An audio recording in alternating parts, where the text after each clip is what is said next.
It was raining hard. The clouds rumbled like a giant beating drums in the sky, and the wind howled through the empty streets. Ahmed, a quiet 12-year-old boy, ran through puddles, clutching his bag tightly. On his way home from school, the storm forced him to take shelter in the nearest building he could find. It was an old, abandoned library, Silver Star Library. The faded sign barely clung to the rusted gate. He pushed the door. Creak. It opened. Inside, everything smelled of dust and forgotten stories. Cobwebs hung like curtains, and rows of ancient bookshelves stood like silent watchers.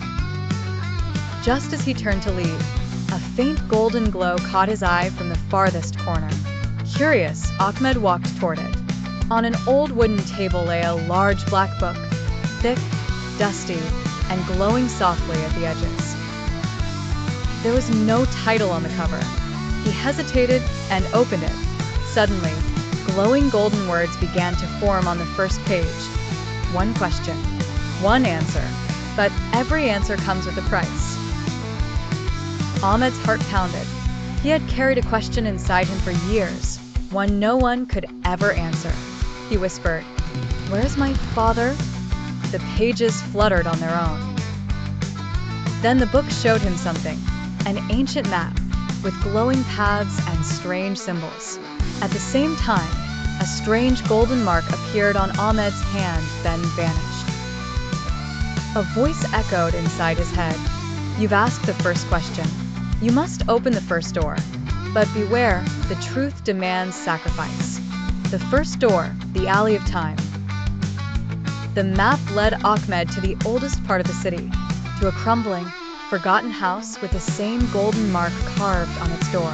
As he placed his hand on it, the door creaked open by itself.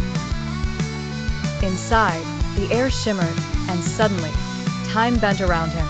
He wasn't in the present anymore. He had gone back, to a time when his father was still around. In that strange in-between world, he met an old friend of his father, who told him the truth. Ahmed's father was a seeker of knowledge, a guardian of powerful books that could shape reality. Years ago, he had sacrificed himself to protect a dangerous secret, locking himself away in a hidden dimension beyond time. Each question, a sacrifice. The book had warned him, for questions, and each would cost him something precious. After the first question, Ahmed lost his voice for a day. The second cost him his favorite memory, the last time he laughed with his father. The third, he lost the ability to be seen by others for a full day. Each answer brought him closer, but made him a little more alone. Still, he pressed on. The final question, when Ahmed returned to the library, he asked his fourth and final question. "Can I bring him back?" The book responded, "Yes, but someone must take his place. The door can only open for one." Ahmed froze. If he freed his father, he would have to stay trapped instead.